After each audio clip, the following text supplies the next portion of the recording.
Oke. Bisa kan? Bisa. Oke, langsung mulai ya.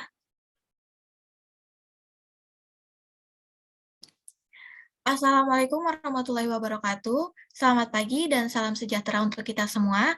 Pertama-tama, puji syukur marilah kita panjatkan kepada Allah Subhanahu wa Ta'ala atas rahmat berupa kesehatan sehingga kita bisa hadir pada kesempatan kali ini. Tak lupa juga sholawat serta salam semoga tetap tercurahkan kepada junjungan Nabi Muhammad SAW. Pada kesempatan kali ini, kami dari kelompok 2 akan membahas materi mengenai inovasi produk dan strategi merek. Sebelum dimulai, perkenalkan, saya Latifah Ulanur Jihan sebagai Ketua Kelompok 2, dan anggota saya ada yang pertama Putri Kartika Dewi, yang kedua Muhammad Faris Naufal, yang ketiga Muhammad Mustain, yang keempat Niluh Amanda Oktavia, yang kelima Ashifa Lani Intrianti, dan yang terakhir ada dari Al Haidar. Nah, sebelumnya kita harus tahu kenapa sih kita harus mempelajari tentang strategi produk dan merek. Penempatan strategi produk dan merek yang dipilih sangat penting karena menurut penelitian oleh Talay et al. 2014 menunjukkan bahwa kemampuan perusahaan untuk mengikuti persaingan dalam perlombaan senjata inovasi adalah pendorong paling signifikan untuk bertahan hidup di pasar industri. Kemudian materi selanjutnya akan disampaikan oleh anggota kelompok yang lain. Yang pertama, silakan untuk Putri Kartika Dewi. Kemampuan jaringan dan platform, kemampuan inti perusahaan dan kemampuan yang dapat dikembangkan atau diperolehnya, mengikat apa yang dapat dicapainya, namun pandangan lebih luas membawa gagasan tentang kemampuan khusus. Ini lebih luas dari kompetensi teknis atau operasi. Memilih mitra yang tepat untuk jaringan dan menjaga mereka tetap fokus adalah atribut penting untuk kepemimpinan jaringan. Mengembangkan dan menyempurnakan kemampuan inovatif jaringan sangat penting, dan ini tidak terbatas pada inovasi teknis karena inovasi dalam proses bisnis dan distribusi juga dapat berdampak besar. Kemampuan berubah tanpa perhatian terus-menerus, mereka dapat menjadi tidak efektif atau berlebihan seiring dengan perkembangan teknologi atau kebutuhan pasar. Platform produk, penekanan pada kesinambungan dalam pengembangan kapabilitas juga konsisten dengan gagasan yang berkembang. Platform produk yang dibagikan oleh keluarga produk. Industri mobil adalah contoh klasik dari ide ini, di mana beberapa model individu dapat berbagi karangan dasar suspensi dan transmisi yang sama. Manfaat yang diperoleh melalui penggunaan platform produk adalah 1. Pengurangan biaya produksi, 2. Komponen bersama antar model, 3. Mengurangi waktu tunggu R&D, 4. Mengurangi kompleksitas sistematik, 5. Pembelajaran yang lebih baik di seluruh proyek, dan yang terakhir peningkatan kemampuan untuk memperbarui produk.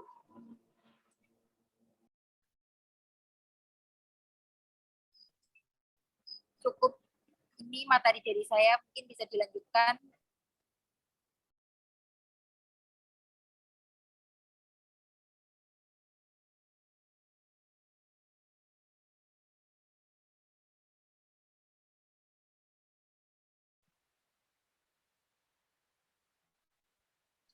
Perencanaan dalam produk membutuhkan masukan substansi dari penelitian dan pengembangan organisasi untuk bersaing dengan menggunakan berbagai teknologi tertentu. Proses perencanaan mempertimbangkan peluang pengembang produk dari sumber termasuk pemasaran, pelanggan, tim produk, analisis pesaing. Ketika mempertimbangkan peluang, pengembangan diklasifikasikan menjadi 4 jenis, yaitu platform produk baru digunakan untuk membantu produk yang ada untuk bersaing. 2. Turunan platform yang ada. Pengembangan platform yang ada untuk memastikan produk yang akan diperbarui. 3. Meningkatkan bertahap untuk produk yang sudah ada. Dapat meningkatkan kemasan atau mengurangi biaya produksi untuk produk atau mengubah desain. 4. Pada dasarnya produk baru atau produk discontinue melibatkan produk yang sangat berbeda dan dapat membantu membawa perusahaan ke pasar baru atau asing. Strategi kompetitif dapat mendorong perencanaan produk baru dalam jangka pendek atau jangka panjang. Strategi reaktif dapat mencakup pengisian lini produk dengan ukuran produk yang berbeda. Produk baru juga dapat melakukan fungsi pembelajaran bagi organisasi.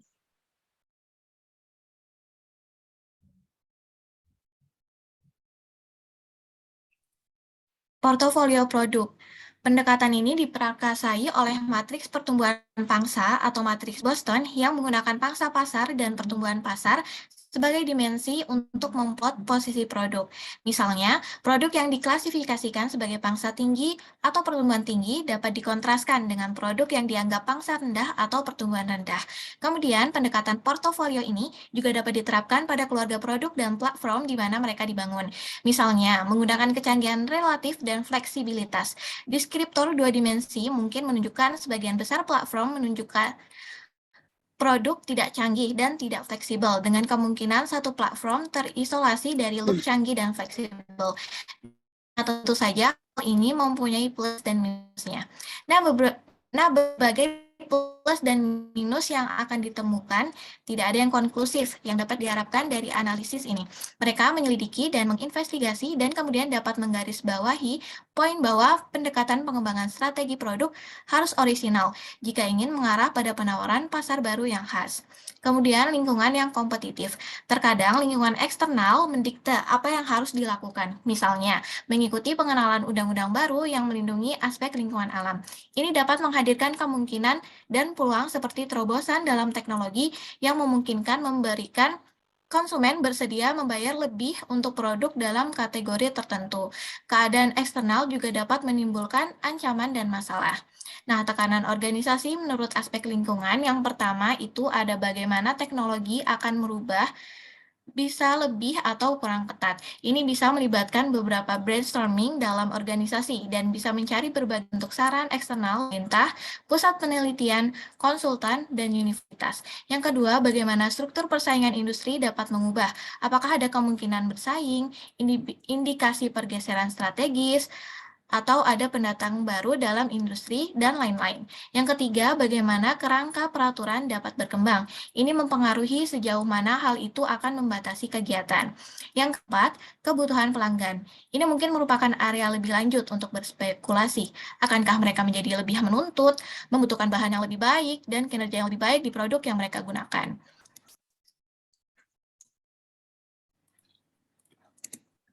Kemudian ada diferensiasi dan pemosisian. Secara garis besar, diferensiasi produk dicari oleh pesaing dapat didasarkan pada biaya, dengan proposisi nilai untuk uang, atau dapat didasarkan pada kualitas unggul yang mungkin mencakup bahan yang lebih baik, kinerja yang lebih baik, fitur baru, ketersediaan yang tidak biasa, atau layanan yang lebih baik. Perspektif yang berguna tentang diferensiasi produk disediakan oleh ide Levitt tentang augmentasi produk. Dia menyarankan bahwa ada 4 tingkat produk yang dapat dipertimbangkan. Yang pertama, produk inti, terdiri dari dasar-dasar penting yang dibutuhkan untuk bersaing dalam suatu produk pasar. Misalnya, mobil membutuhkan roda, transmisi, mesin, dan sasis yang belum sempurna. Yang kedua, ada produk yang diharapkan menambah apa yang telah menjadi kebiasaan pelanggan sebagai normal di pasar produk. Contohnya, untuk mobil ini akan ditambah menawarkan fitur dapat dianggap bermanfaat bagi pelanggan. Nah, pilihan strategi diferensiasi ini sangat penting. Capai kembali ke kemampuan inti ke depannya untuk strategi positioning. Diferensiasi tidak akan efektif, kecuali jika berakar kuat pada kemampuan organisasi atau pada kemampuan jaringan yang memberikan produk baru.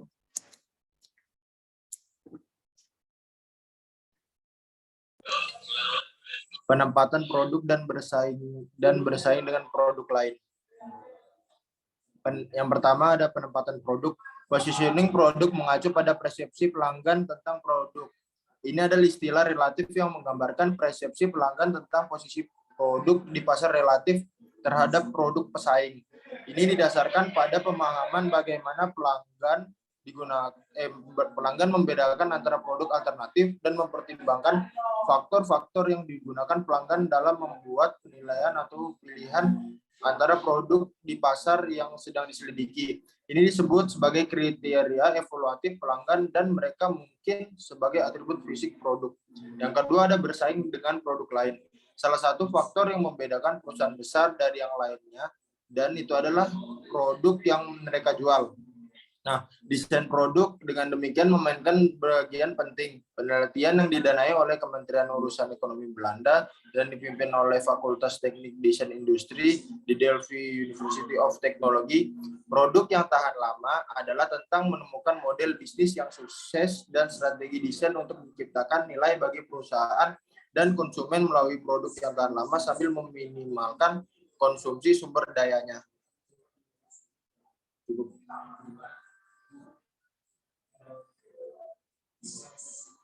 Sudah kan? Sudah.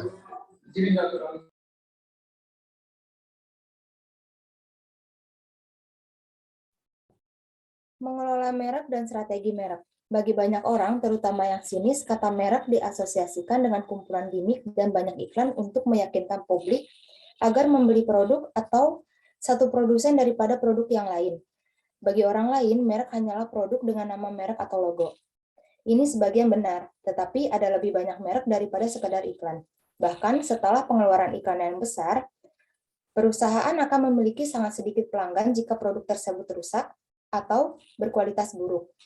Merek umumnya digambarkan dalam literatur sebagai piramida multilevel dengan atribut fisik dasar yang membentuk basis, yang di atasnya bersandar manfaat nyata, manfaat emosional, karakteristik kepribadian merek, dengan jiwa atau inti merek di puncaknya.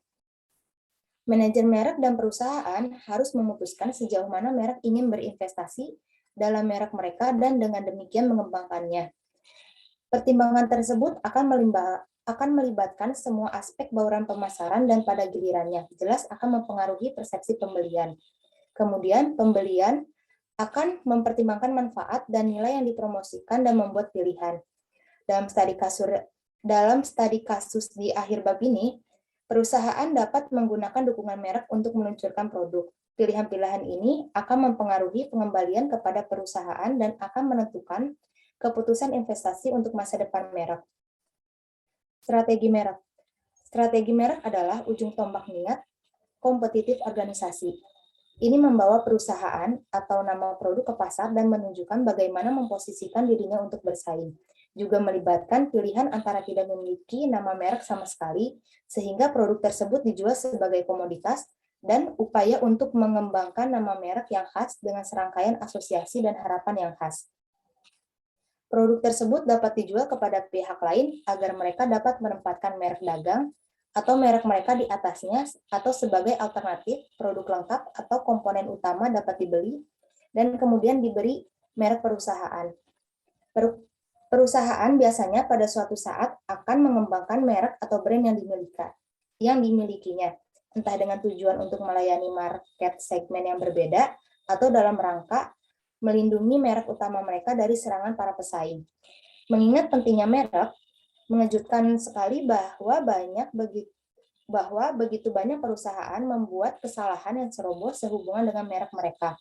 Maka untuk mempertahankannya adalah dengan cara mengelola brand strategi secara baik, dengan begitu bisa mempertahankan tingginya nilai dari merek atau brand yang dipunyai.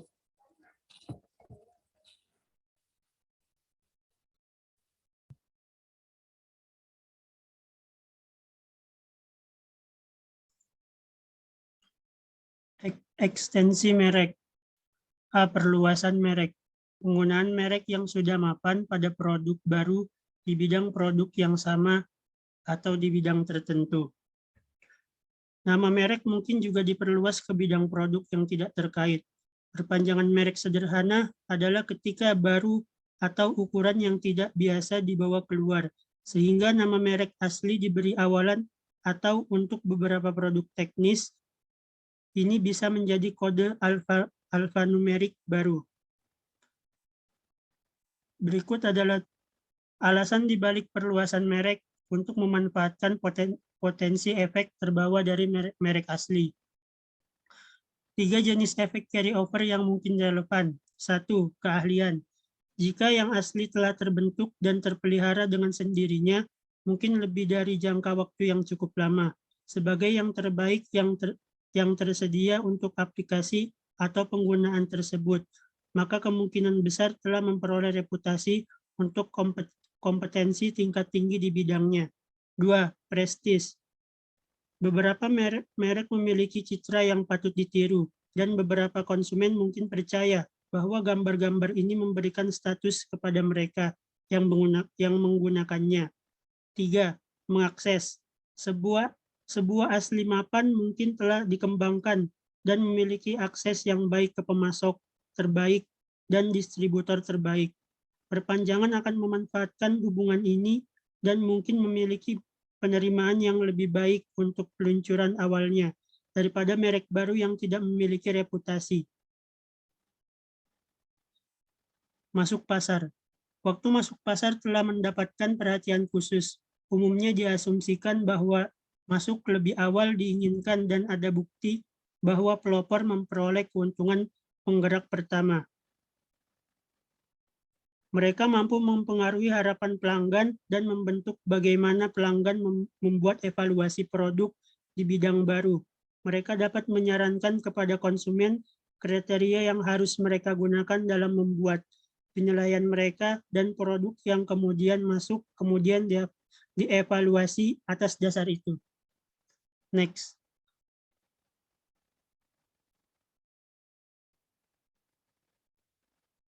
Next.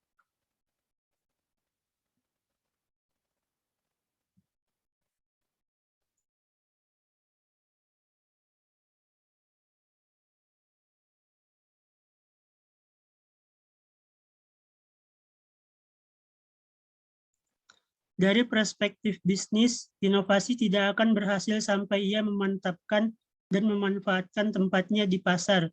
Itu tergantung pada bagaimana peluncurannya, penerimaannya oleh pelanggan, dan perhatian berkelanjutan yang diberikan untuk peningkatannya. 1. Evolusi platform produk dan ekstensi merek. Apa generasi berikutnya? Produk. Dapatkah platform produk dasar ditingkatkan dan haruskah ini mengarah pada perluasan merek? 2. Evolusi pasar. Seberapa cepat inovasi akan disebar? Apakah akan ada periode perkenalan yang panjang sebelum pertumbuhan yang cepat? Akankah segmen pasar baru? Investigasi pertama-tama dapat berfokus pada seberapa baik organisasi telah mengelola upayanya. Ini mungkin telah kehilangan pangsa pasar. Dalam hal ini, serangkaian pertanyaan dapat diajukan. Jika pangsa pasar konstan tetapi penjualan bagaimanapun dalam penurunan kronis, maka ini dapat menunjukkan bahwa industri atau bentuk produk tertentu telah melewati masa jatuh tempo dan memasuki penurunan. Next. Nah, kemudian ini ada studi kasus dari materi kita, inovasi produk dan strategi merek, yang berjudul Perang Payung, Ghostbusters, dan Sense. Ini menceritakan sekelompok mahasiswa yang belajar di Universitas Teknologi Delft, mengembangkan jenis payung baru dalam upaya membangun bisnis yang sukses yang pada saat itu memiliki pesaing yang cukup berat yang disebut Ghostbusters. Pengantar, bisnis payung Sense adalah salah satu kisah sukses inkubator YES Delft diprakarsai oleh TU Delft dan Kota Delft. YA Delft menawarkan lingkungan kerja yang nyaman bagi para spin-out universitas dan perusahaan rintisan teknologi tinggi untuk mengembangkan bisnis mereka dari ide hingga produk komersial.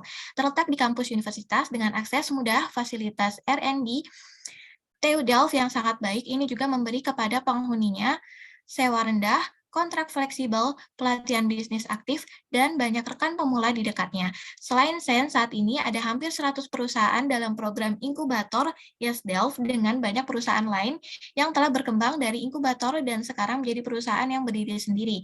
Bersama dengan pusat teknologi lainnya di Delft, apa yang membuat cerita ini lebih unik adalah perkembangan bisnis baru di sektor industri ini yang masih dipandang sebagai teknologi rendah dan bukan teknologi tinggi. Bisnis payung bukanlah hal baru. Kata payung berasal dari akar kata Latinumbra yang berarti naungan atau bayangan.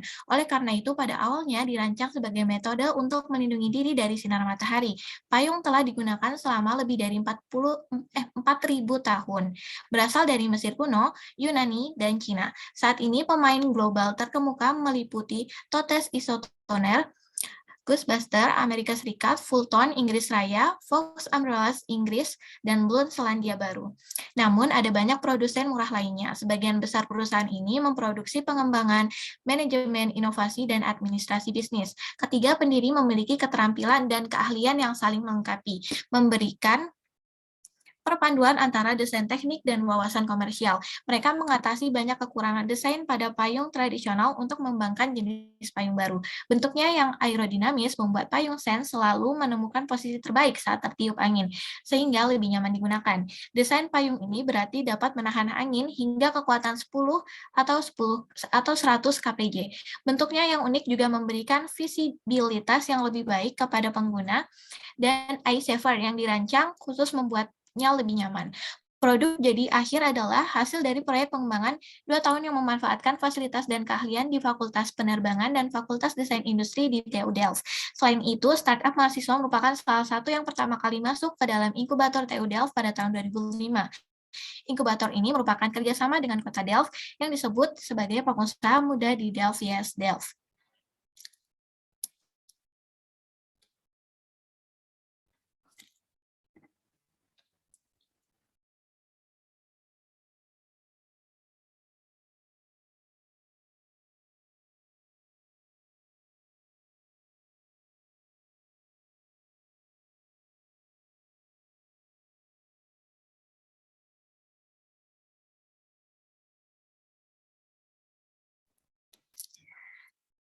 Desain asimetris. Ide dasarnya datang dari Gerwin Hongerdorn pada tahun 2005 yang saat itu masih menjadi mahasiswa teknik desain industri. Dia datang dengan ide menggunakan desain asimetris. Bagian belakang Sense lebih panjang dari bagian depan. Saat payung bundar konvensional tertiup angin, ia akan langsung miring sehingga angin membalikkannya. Dengan Sense sisi yang lebih pendek selalu menghadap ke arah angin. Akhirnya ia akan menangkap lebih sedikit angin. Keuntungan lainnya adalah rusuknya berengsel di ujungnya, artinya rusuk tidak bisa patah dan kekuatan angin didistribusikan lebih baik. Sekilas bentuknya terlihat aneh tetapi memiliki logika. Bentuk aerodinamis depan kabin melakukan 2 hal. Pertama, hujan tidak turun. Masalah umum dengan payung tradisional. Bentuk ini juga menyalurkan angin kencang melintasi permukaan dan belakang. Koefisien drag secara signifikan lebih sedikit, yang membantu dalam menahan angin kencang. Ini adalah payung pertama yang menggabungkan prinsip-prinsip aerodynamic Sense memenangkan America International Design Excellence Awards pada tahun 2008. Hadiah desain bergengsi Amerika menempatkannya di liga yang sama dengan iPhone harga grosir. Misalnya, jika menjual produk secara grosir ke pengecer seharga $5, pengecer perlu membebankan biaya $10 kepada konsumen untuk mencapai markup kunci. Pengecer juga memiliki overhead yang besar dan upah yang harus dibayar, serta sewa dan biaya lainnya. Kenaikan harga 100% yang nyata memungkinkan pengecer untuk menutup biaya yang memberi keuntungan. Startup dapat mulai dengan menganalisis biayanya sendiri dan hanya menambah margin kotor yang diperlukan dari mereka yang ada di dalam rantai pasokan. Tetapi di dunia perusahaan barang konsumen yang bergerak cepat, mereka cenderung memulai dengan titik harga. Artinya, harga yang mereka yakini akan bersedia dibayar oleh konsumen untuk suatu produk. Tiba-tiba rencana bisnis tidak terlihat bagus. Harga pasar payung berkualitas baik adalah $20, tetapi untuk mencapai harga seperti itu, perusahaan rintisan perlu memproduksi produk sehingga seharga $4. Ini tidak mungkin. Desain unik dan rangkas serta karbon berarti biaya material saja hampir $4. Selain itu, sudah ada payung dominan terlaris di pasar Ghostbuster. Ini memiliki harga eceran sekitar $30. Tantangannya adalah mencoba dan mencapai harga yang mendekati ini. Manufaktur di Belanda sekarang sangat tidak mungkin, mengingat tekanan untuk mencapai biaya produksi yang rendah. Startup beralih ke Cina di mana biaya produksi terkenal diluncurkan pada tahun 1995. Ghostbuster dirancangkan dan dikembangkan di Amerika Serikat dan situs webnya menampilkan pesan yang jelas. Desain pemenang penghargaan Ghostbuster dipatenkan dan terowongan angin diuji, memberikan perlindungan terbaik produk di Cina sebagian besar di provinsi Guangdong, Fujian, dan Zhejiang. Misalnya, Sangyu di provinsi Zhejiang memiliki lebih dari 1.000 pabrik payung orang New York 2008.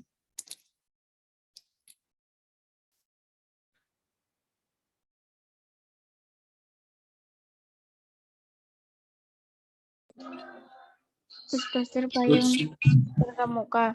Pada tahun 1995, Ghostbuster payung diluncurkan. Payung didasarkan pada ide sederhana dari katup pelepas. Jadi seperti halnya boiler, jika tekanan terlalu tinggi, katup melepaskan tekanan. Prinsip yang sama diterapkan pada payung. Ini memiliki kanopi ganda yang dirancang untuk mengurangi tekanan angin sehingga tidak akan terbaik. Goosbuster memiliki 2 tingkatan berventilasi yang terpasang dengan elastis yang diamankan untuk menghilangkan potensi kebocoran. Batang penyebar fiberglass menghubungkan sayap perak yang dipatenkan secara khusus untuk memberikan kekuatan dan fleksibilitas Goosbuster. Berpendapat bahwa itu mengembangkan payung pertama yang tidak dapat dibalik, tidak dapat dibuka, dan tidak dapat bocor. Dalam pengujian, perusahaan mengungkapkan bahwa Goosbuster berdiri kokoh melawan angin 55 mil per jam. Ini menghasilkan banyak minat media karena juga menghasilkan gambar televisi yang bagus. Semua orang dari CNN hingga The New York Times and Fox News Channel ingin melihat payung beraksi. Selain itu, perusahaan menyewa College of Aeronautics di Bandara LaGuardia di New York untuk melakukan pengujian terowongan angin profesional. Penjualan melonjak dan lebih terbantu ketika Arnold Palmer memilihnya di atas semua payung lain di lapangan golf.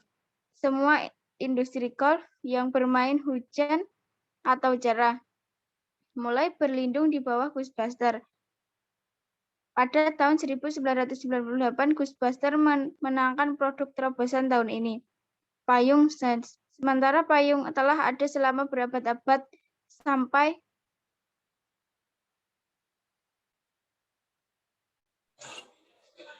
pengembangan produk.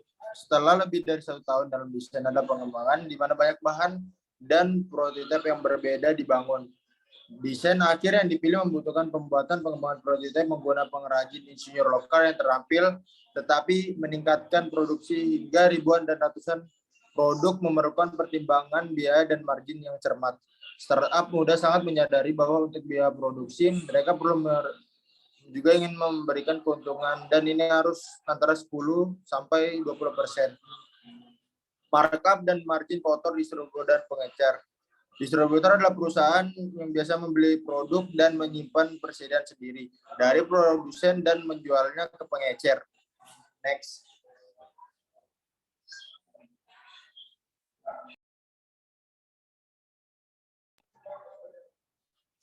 Mengembangkan bisnis awalnya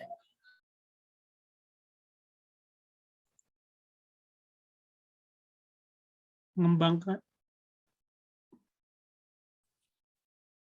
Pertanyaan pertama yaitu, jelaskan alasan memasuki pasar yang matang dengan merek yang sukses dan mapan.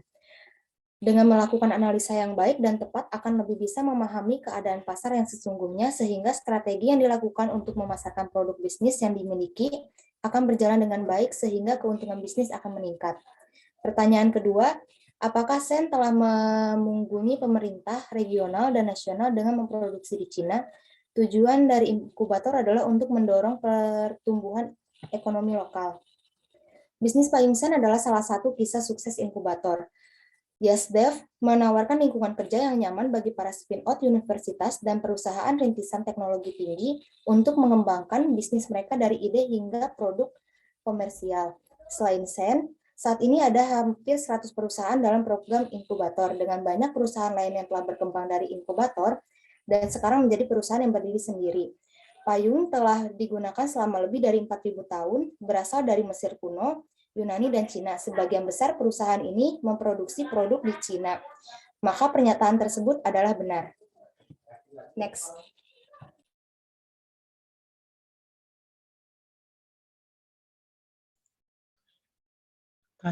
Kasus ini mengangkat isu kebijakan penting tentang bagaimana negara mendorong lapangan kerja dan bisnis baru. Sen telah memutuskan untuk memproduksi di Cina daripada di Belanda.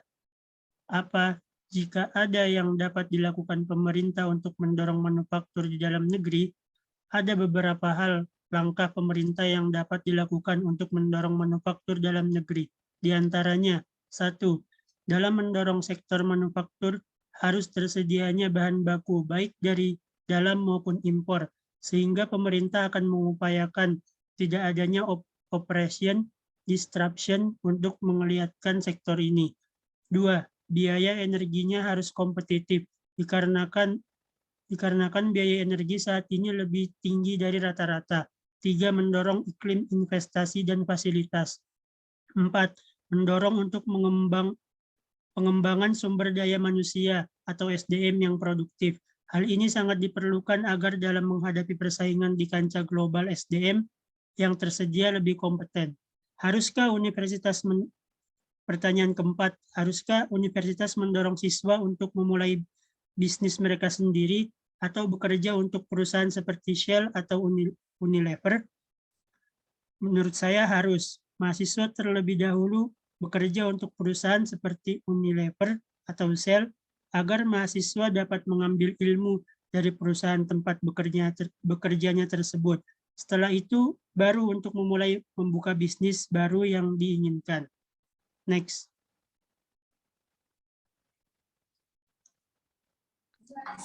Pertanyaan kelima, apakah teknologi yang memenangkan pelanggan atau desain atau keduanya? Iya, karena teknologi dapat memenangkan pelanggan dan desain kepraktisan. Karena zaman sekarang ini adalah zaman modern, hampir semua hal bisa dilakukan dari rumah. Dari mulai membayar semua tagihan, baik berupa tagihan telepon, internet, TV, berbayar, listrik, PDAM, dan lain-lain.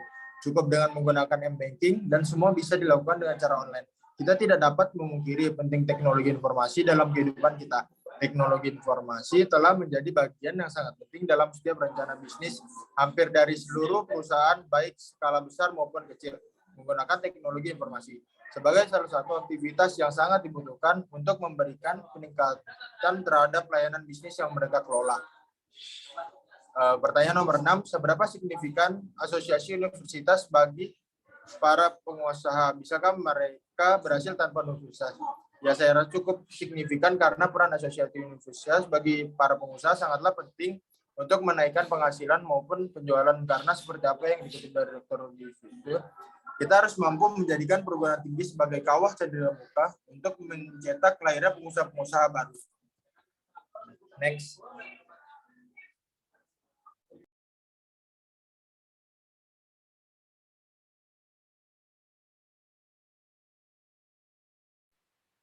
Haruskah Sains mencari kesepakatan lisensi dengan Adidas, North Face, atau Berghaus?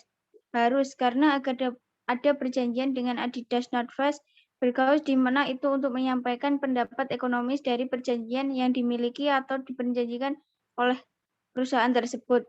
8. Teknologi memiliki keberhasilan yang terbatas di luar payung. Mengapa? Karena sudah ada payung unik di pasar yang disebut dengan Ghostbuster.